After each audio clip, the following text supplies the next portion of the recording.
Hello, everyone. Thank you for joining me. This is Dan, and this is the Having Initiative podcast. Today's episode is entitled Full Potential. There's going to be times when this topic will start to bleed into another topic that I have planned later called what the ideal society is, or knowing what is or should be. So you may hear me kind of going off on a tangent and then pulling myself back. So fair warning. Sorry about that.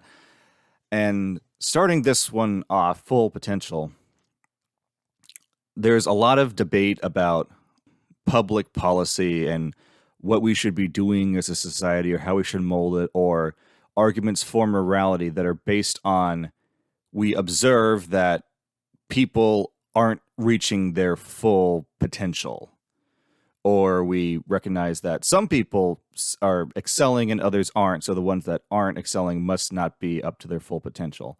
And sometimes they compare, rather haphazardly, to entities, individuals, that kind of thing, and say that the reason why one is lacking and the other is not must be from some external source, that kind of thing.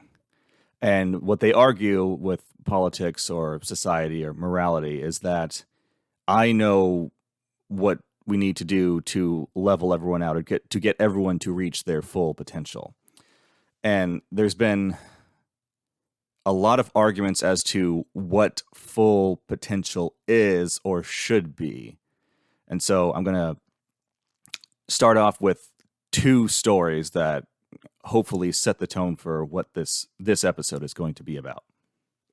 So I heard a story from a guy who was a UFC fighter, very successful, very strong, very tough guy.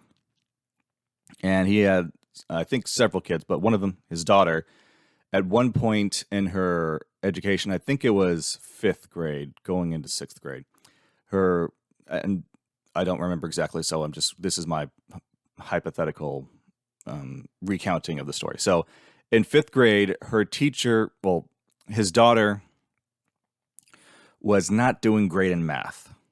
And since her father is a high achiever, when he got the report card, he was like, okay, what is this? You can do better. And he went to the teacher, and the teacher said, I've tried everything.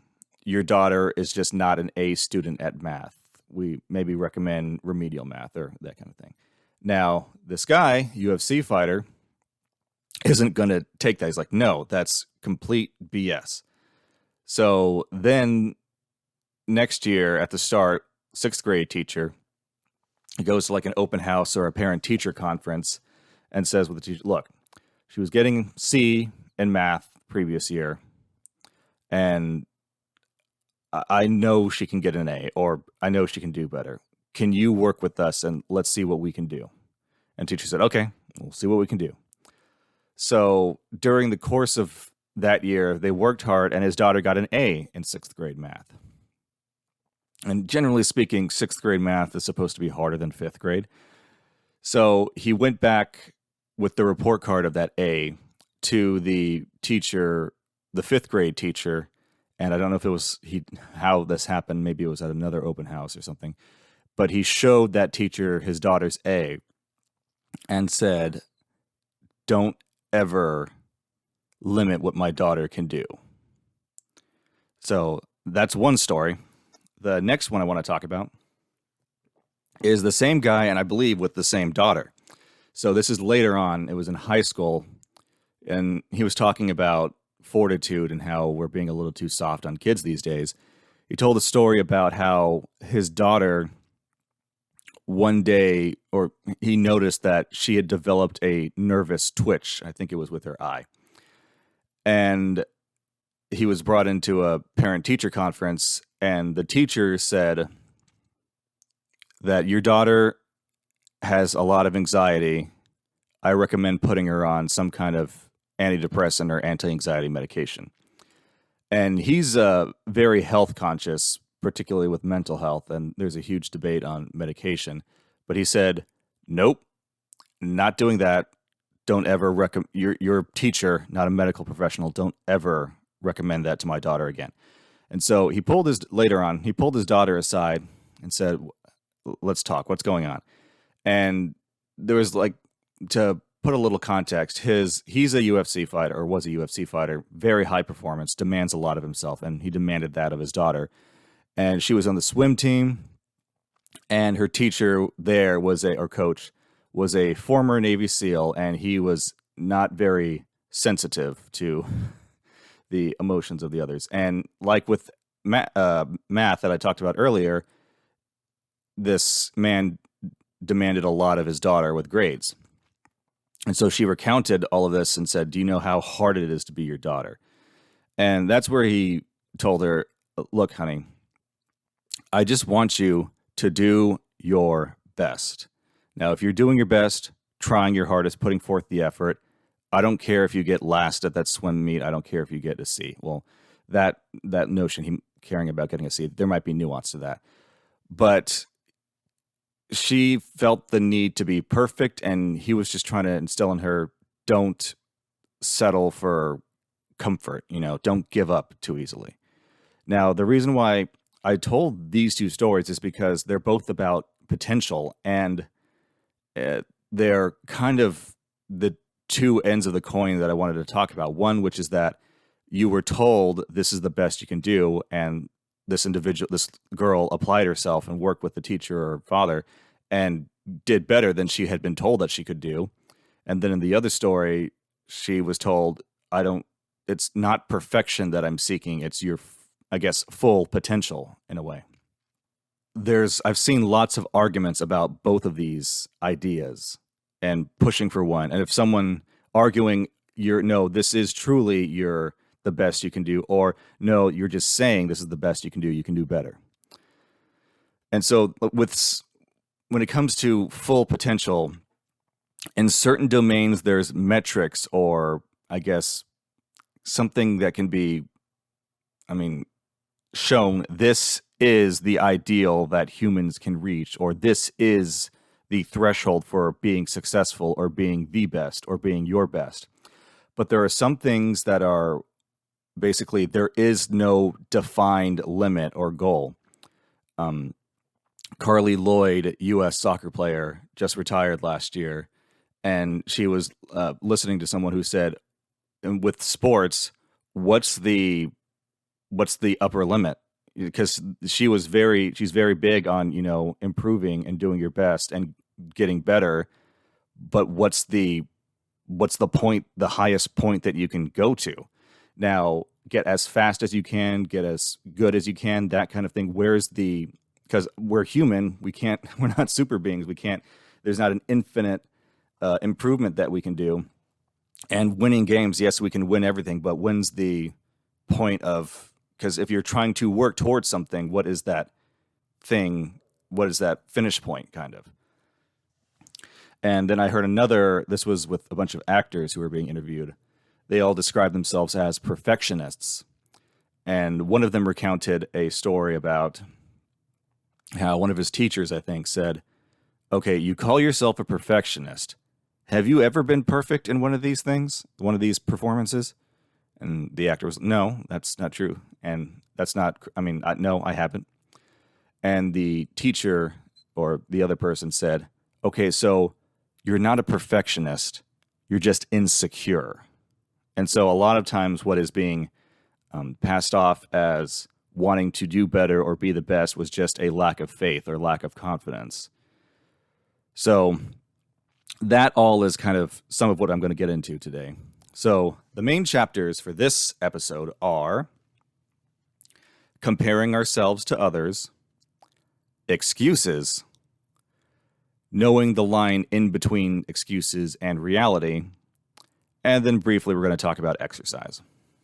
All right, here we go.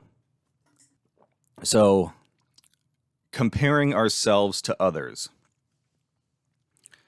We often hear a lot of inspiring stories about people who came from nothing and then accomplished great things, because there's times where the success of individuals is attributed to a wealthy upbringing, or they live right next door to Mr. Miyagi, and that's why they're so good at karate. And if you listen to the very first episode of this podcast, I talk about several individuals who maybe they were naturally endowed with great intelligence and inventiveness and creativity, but the circumstances that they were raised in or that was going on before they accomplished the great thing that they're known for, they did not have a great situation or a great upbringing or great experience in the field that they were after. And so a lot of people will pass those stories around and say, look at this guy. He had nothing. He accomplished something great. You live in suburbia. You've got, you're not in poverty. You have running water and a roof over your head, and you've got access to books and the internet. You should be able to do at least what they did. And then the counter argument is, well, maybe they were just naturally intelligent, that kind of thing. And on the natural intelligence, we talk about sometimes we'll point at people who, as far as we can tell, were prodigies, or we can measure they have an high IQ. And so when it seems like, okay, they're good at all their subjects at school, or there's a savant who's, 9 years old and is already graduate or is already taking college courses or whatever, they're saying, if this little 9-year-old can do it, then you should be able to do it too. Comparing yourself to someone else who is, let's say, extraordinary, and saying, you must not be trying hard enough. And then there are stories of people who, kind of like what I mentioned in the first podcast, where they didn't have great circumstances, but they made a change and turned their lives around. The people in the first episode weren't necessarily, their bad situation wasn't really their fault, but I'm talking about people who ruined their lives, got addicted to drugs, that kind of thing, and then found a reason to make a change, and then they turned their lives around and did something remarkable, and now they're an inspirational story that we pass around to guilt people into trying harder. So, and then the most recent example of like comparing ourselves to others and using that as an example for how people can do better and they're not living up to their full potential was with COVID. They recounted the story of Sir Isaac Newton, who said, well, Sir Isaac Newton was, he was a kid. He was only 17 whenever he had a summer off. And he basically published what we now know as vector calculus. And he did it without a calculator and just observing. And pretty much anyone in the scientific community will tell you that Sir Isaac Newton had a big, monumental impact on science and our understanding of the universe. And he did it when he was 17. And so the meme that was going around is Isaac Newton developed calculus on summer break when he was 17. Now you're in COVID, you're in lockdown, you have plenty of spare time. You should be able to do something impressive.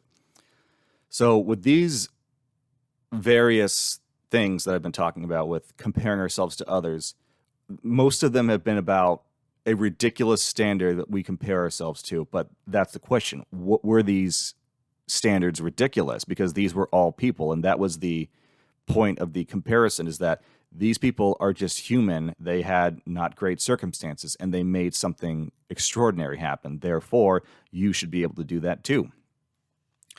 And then people will debate, okay, well, those people were naturally gifted and I'm not as naturally gifted as them. Therefore, I shouldn't be able to do it. But then remember that first story I talked about with the man and his daughter with math. She was told this is the best you can do. And then she proved that it wasn't.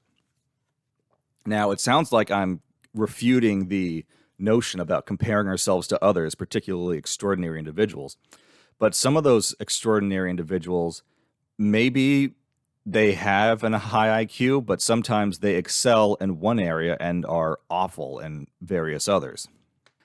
And that's something to bear in mind. But sometimes the people that do extraordinary things are just normal people who maybe there was a necessity in front of them, or maybe they just wanted something. And so they sacrificed, partying and getting drunk on the weekends and just applied themselves. And that's how they did something incredible. Now, with these stories, it sounds like I'm, except for right now, it sounds like I was arguing against that we shouldn't compare ourselves to others. And that's something that's very much in the cultural zeitgeist right now, is that, you are on your mission, you in your life, you get where you need to go when you need to get there. Life is kind of planned out for you, that kind of thing. But there can be benefit to comparing ourselves with others, like these stories, because they can inspire us, or they can show us like you're blaming your lack of success on your circumstances instead of actually applying. And like I mentioned Carli Lloyd earlier. I've heard her recount stories where people said they wanted to be star soccer players, but they didn't put in the effort to match that. And so, like, yes, they said this is my dream, but they weren't applying themselves. And she said she's a world class soccer player. I mean, people argue that she's the GOAT, greatest of all time. And she said, when I was younger, there were girls that were better than me, and they didn't go into professional soccer. Maybe it's because the life wasn't right for them, but oftentimes they just didn't nurture that talent by hard work. And she says, I outworked everyone. That's how she got where she was. So with comparing ourselves to others, there can be a benefit, particularly if we do truly fall into that category of we are making excuses for our lack of success in whatever, life, a personal endeavor, that kind of thing. And one example that has helped me from time to time is I've seen someone who's my same age. Maybe we went to the same school. Maybe we lived in the same city, have similar socioeconomic conditions. And they were doing something incredible and I wasn't. And it was painful, but I took a look at myself and Daniel, there have been things in the past that you have done where you really applied yourself and you were accomplished something. But right now, you're not doing that. And maybe you should take a leaf out of that person's book and stop complaining and get in gear. So comparing ourselves to others, it can be something that is used to get us out of that mind frame of this is the best that I can do. Being that teacher talking to that girl in 5th grade math, you're only going to be a C student. It is something that can say, no, we can be an A.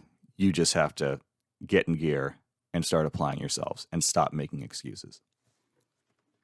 Okay, so the next subject I wanted to talk about was excuses.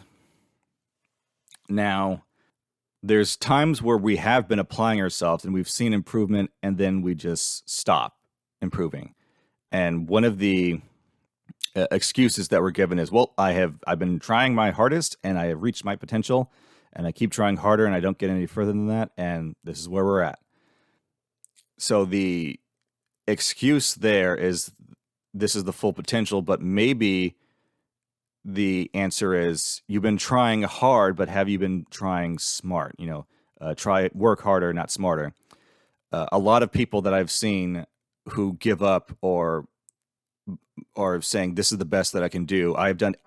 With my internal variables have done everything that I can. Now there has to be some sort of external factor in order for me to get out of this rut or to improve or to become better.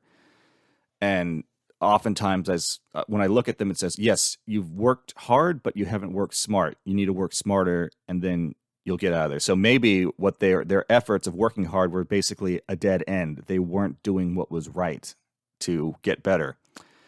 Or maybe like with exercise, they plateaued.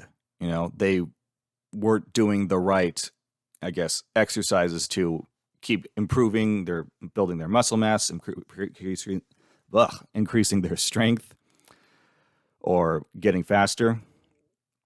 Or, as I mentioned in the previous point, maybe they liked the idea of being successful or being good at something, but they didn't truly have the interest in making it happen.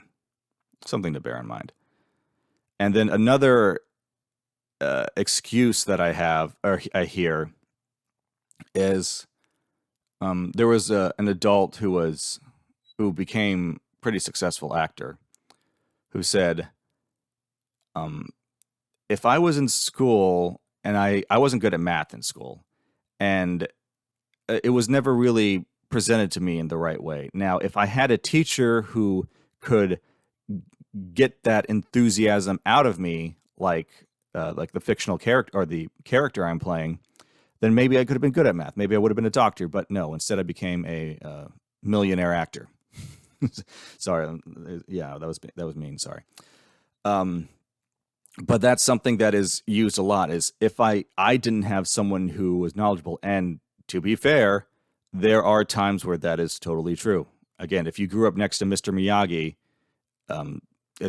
and he decides to teach you, of course, it's going to make sense why you're good at karate. Whereas someone who is raised in the boony, there are no karate teachers. I mean, you could experiment and maybe you'll get somewhere, but it is uh, understandable why you aren't good at karate in that case. And so sometimes people do have teachers, but the argument is their teacher is an asshole or something like, or isn't helping me, or I need a better teacher. And while that is a possibility, I have seen that excuse used where there were good teachers, we didn't have a good student. That was the issue. And then, yes, not all teachers are created equal. Sometimes a teacher is someone who is good at something, so we assume, oh, that's the best at basket weaving. I want to learn from them and get better. Well, they may be good at basket weaving, but that doesn't mean they're good at teaching basket weaving. And I guess another thing to do in that regard is to compare yourselves to others who have that teacher. And if everyone else is doing great and you're not, then maybe it's not the teacher, it's you. Or if all of the all of the other students are doing great and you ask them, "Hey, I'm struggling with this. What's going on?" And they say, "Oh, well, I kind of just ignore certain of the teacher's advice and follow others, or just don't even do it. Like the teacher is just a formality." So that's something to bear in mind. And so an excuse to round that point up, an excuse that is thrown around that may or may not have validity is maybe they don't have access to a teacher. Therefore, they have a lack of knowledge, or there's only so much you can learn from the internet, particularly with physical skill-based things. Even if you explore on your own, a teacher that knows what they're doing and can get those skills out of you is invaluable. Or so maybe they had a lack of knowledge, or maybe a teacher isn't good at explaining something. So that is a possibility to bear in mind. Now, you have to be honest with yourself and pay attention to what you're doing and decipher whether or not it's really the lack of a teacher or a bad teacher, or is it you?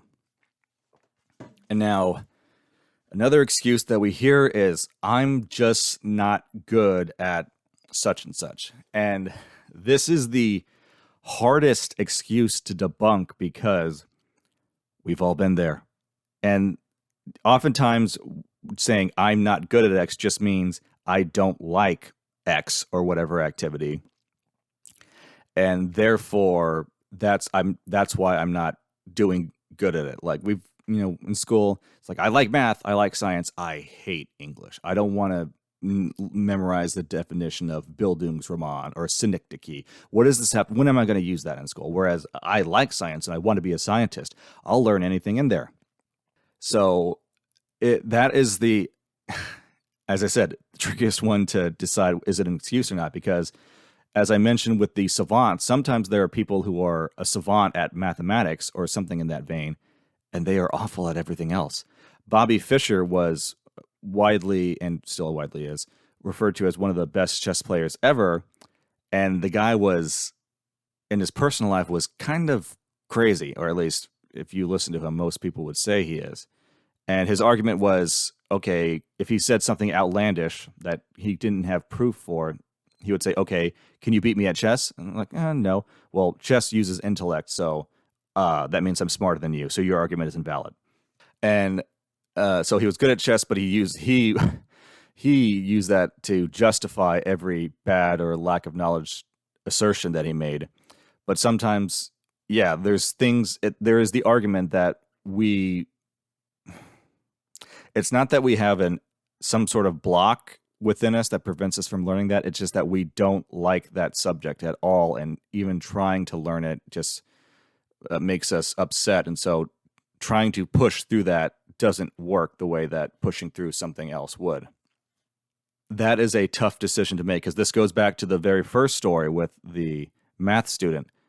Maybe it's possible, because the first story, I know my daughter can do better than C in math. Let's apply ourselves and do it.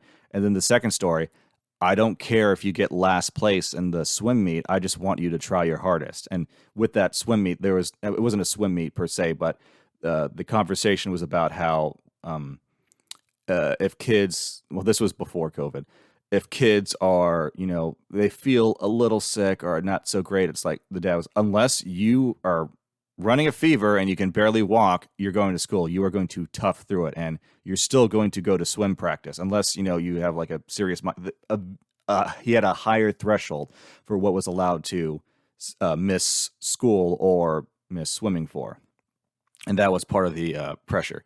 So with the notion of I'm just not good at activity, there may be a point where we acknowledge that is true. But again, you have to be honest and taking a look. And sometimes not comparing yourself to others is useful. Sometimes it is talking to others and talking what your experience is with this activity, maybe someone who's good at it, and seeing, okay, are you just looking at it the wrong way? Or do you just not like it? And that's your resistance to the subject. So now we talk about knowing the line between excuses and reality. Have you ever seen someone who, I don't know, wants to go on American Idol and be America's next singing sensation or a global singing sensation? And they have all the enthusiasm in the world, and you do see them trying, but they are just an awful singer. And they have no charisma, because let's be honest, a lack of singing ability can be compensated with charisma. So that's how, in my opinion, a lot of stars are. And you see them, and yes, there's this notion that you should follow your aspirations, your dreams, that kind of thing. But you look at this person and you know they don't stand a chance. They, back to what I remember with excuses, I'm just not good at that activity. They are just not good at that activity. And while you don't want to crush their spirit, and like there are a lot of people who've given up pursuits because they hit a roadblock, and maybe you say, okay, maybe this is just a roadblock, but at the same time, you can't help feeling maybe they should just stop wasting their time. Maybe they should find another dream that they're passionate about, or maybe they should do something that is more meaningful and they'll find their passion in that. And that's the kind of uncomfortable notion of this chapter, which is, okay, maybe most of the podcasts I've been talking about, maybe you're just not trying hard enough. It's like, okay, Matt, maybe there is the reality that you're not cut out for this. So with an individual, like, there's this notion, don't believe the haters. And so maybe you should seek out a different opinion. Maybe this goes back to what with having a teacher is. Maybe you've had some not great teachers, like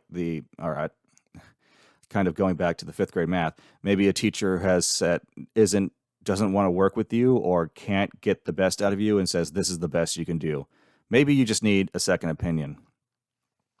Now, the other thing with a second opinion, whether it's comparing yourselves to others or just asking someone, here, take a look at what I'm doing.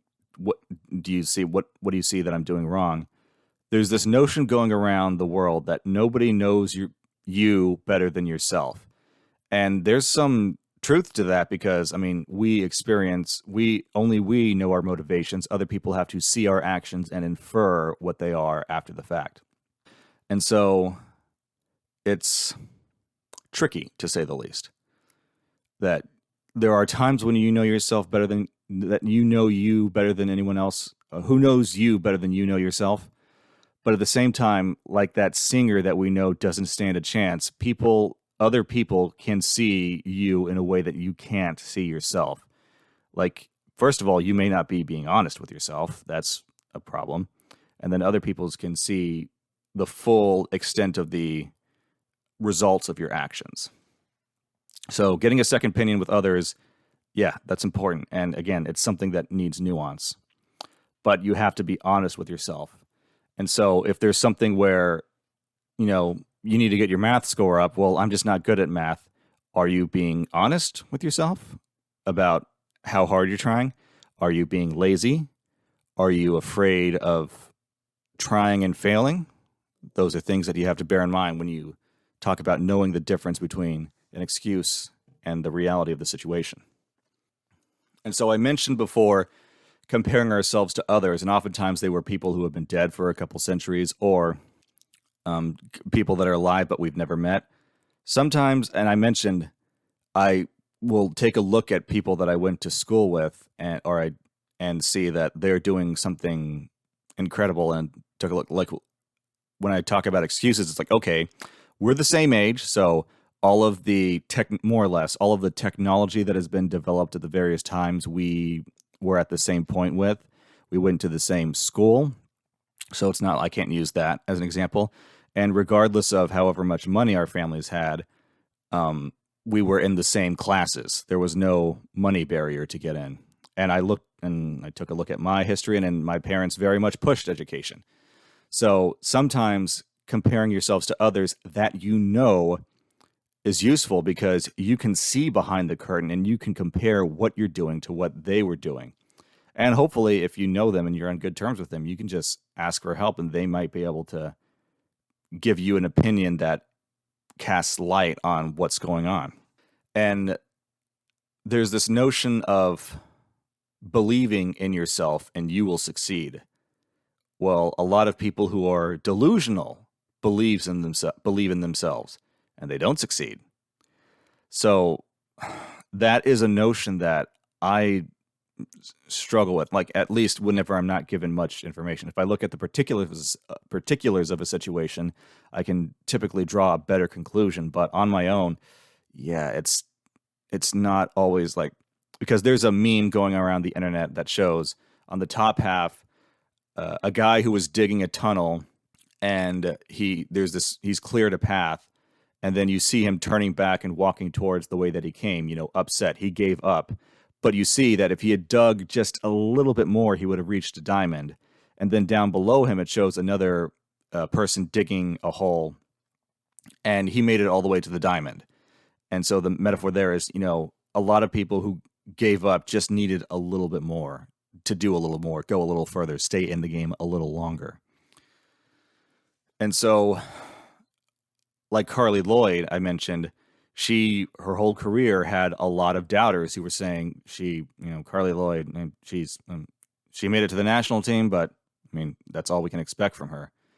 And Carli Lloyd says, don't believe the doubters, the haters, just work on yourself. And if you work hard, you will get better. And there's a lot of various celebrities who say, a lot of people told me I wouldn't make it. I wouldn't be a good musician. I wouldn't be an actor. You're wasting your time. I shouldn't do that Twitch stream. I shouldn't be a professional gamer, that kind of thing. And then they made a lot of money, or they were just successful in what they were doing. And so believing yourself is something that is very powerful, and we can't just cast aside. But at the same time, remember that guy who wants to be the next American Idol. Is this just a delusion? And it's something that you want, but to use the Turner phrase, it's not written in the it's not in the cards. It's not written in the stars. That kind of thing. And there may be a point for that, and maybe we are all just blank slates who need the right stimulus in order to achieve the same results. I personally don't fully believe that, but I do believe that, whatever you do repeatedly, you will get better at. That doesn't mean you'll become good. It means you will get better at it. So, tough questions to ask with the line between excuses and reality. So, briefly, with full potential, I wanted to comment on exercise. Now, I'm going to try and dabble in this only a little bit because it goes into two different podcast subjects I'm going to do later. But with full potential, something that we talk about is with exercise. And I remember in high school health, the coach who was teaching it asked us to define health, and we gave our responses. And then he said, he gave his kind of like textbook definition, that health is a couple of various metrics and standards that scientists and the like have decided are optimal for human existence, I guess, something along those lines. So whenever we're talking about exercise and full potential, there's a huge debate on what that actually is. Now, kind of going back to with excuses, sometimes people, like, if you look at the physique for a power lifter and then look at a physique for a marathon runner, if someone there are these things called genetics. There can be people who are naturally disposed to be a power lifter, and what if that person wants to be the world's greatest marathoner? Do you think it's going to happen? Now, with exercise, there is the great emphasis that, yes, a lot of the lack of fitness in the world today is just the lack of effort, because we have all the knowledge and opportunity for the most part. But first of all, knowing what that higher standard isn't so readily like what's the, I guess, optimal physique that we should be or standards that we should be. Like a computer programmer, while we want them to be in good health, we don't need them to be a world, even Olympic level discus thrower, that kind of thing. And then with full potential, like Bruce Lee is a very impressive figure, and his physique was impressive. But when people say, I want his physique, well, first of all, there's the great adage, if you want Bruce Lee like results, you need to put in Bruce Lee like efforts. And the man was obsessed with fitness in his later years. And another thing with specifically his physique, he had broad shoulders and a skinny waist naturally. And so whenever he put muscle on that, he created a very distinct figure. And a lot of people won't be able to replicate that, not from lack of effort, but just lack of having the right genetics. And then with exercise and full potential, we talk about diet. And there's been, beauty standards and health don't always line up. But at the same time, health is not something that's so easily defined. If you look at the average physical abilities of the people during the time of World War II and compare them to now, for the most part, people were in better shape. And part of that is I'm kind of going off on a tangent here, but the physical education standards have dropped dramatically, oftentimes in the name of compassion and practicability. But in World War II, they were in better shape and physically stronger than the average Joe is now. But if you look at the pictures, they were all skinnier than guys now. And I went to a World War II museum last year, and the outfits were all smaller too. And now, so at that time, they were considered healthy. But now, what we consider healthy typically has more muscle mass and just generally stockier. This is the absence of fat. So with exercise and full potential, you can go by the, official organizational approved standards of what health is. But at the same time, you got to take an honest look at your life and how you feel and what you're doing and make your own decision and listen to experts, of course. But it's not something that's so readily black and white. And there's a lot of people, or not a lot of people, but who are putting out the notion that if you feel good, then you're healthy. Maybe. But there's a lot of people who are in really bad shape who feel good and they're not healthy. And then I've heard various other things like at an exercise, a physical therapist or someone in that vein was asked, what do you think the minimum standard should be? And this wasn't something that was going to be enforced. It's just an ideal that we should strive to. And he said, for men, be able to deadlift twice your body weight, with women a little less proportionately. So standards like that can be useful. Now, a lot of official health definitions don't need you to be able to deadlift twice your body weight, but that is a good goal nonetheless, because that man can recount numerous health benefits for the deadlift and just strength in general. So it's something to bear in mind. And on that note, that mostly wraps up everything that I wanted to talk about with full potential. Thank you all for listening. And now it's time for a little bit of housekeeping. Thank you, guys.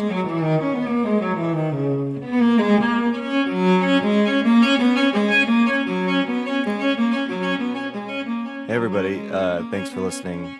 I'm recording this as I'm on the mend from being sick for a couple of days, so my apologies about that. Thanks again for listening to this episode. Status, I've got one more episode to go in season 2. I know I keep hinting at that. But I got some software for design purposes, but I want to make a new logo. So hopefully I can report back on that soon. I downloaded it and it's got like infinite possibilities. So I'm trying to get a hang of it. And so, yeah, thanks again. If you're listening to this and you want to support the channel, please like, comment, and subscribe and ring that notification bell. I'd really appreciate it. And if you have any thoughts on what I discussed here or topics that you'd like to hear me discuss, please let me know in the comments. All right. Thanks again, everybody. Take care.